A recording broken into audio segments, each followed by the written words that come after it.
I think it's all using common sense and looking at risk. I sometimes refer, the first thing that popped into my mind when you brought that up, John, was the American Academy of Ophthalmology. They actually have a white paper with I think it's American Academy of other family practitioners, or one of those. Anyway, but they describe what sports are high risk, moderate risk, low risk for eye injuries. So, but they also look at the relative, if you do get injured, how bad is it going to be as well?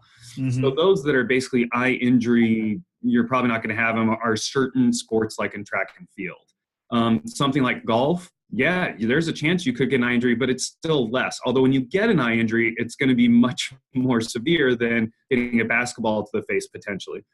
But their higher risks are more of, like basketball, baseball, those sort of things. Any type of pellet gun, airsoft, paintball is another one. So for me, I kind of have the discussion of, look,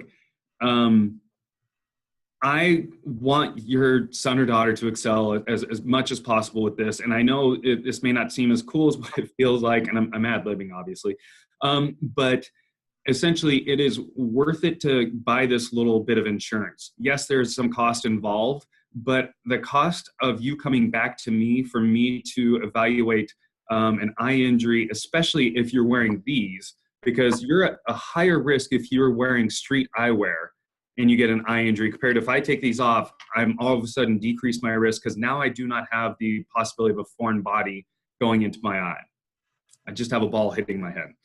And there's all sorts of, we can go to the physics of if the ball's rotating or what's going on, because that can cause more shearing impact in that. But essentially I come back to, it's an insurance policy. And so I would highly recommend, and if not request, especially with those that have amblyopia or anything like that, that they get those.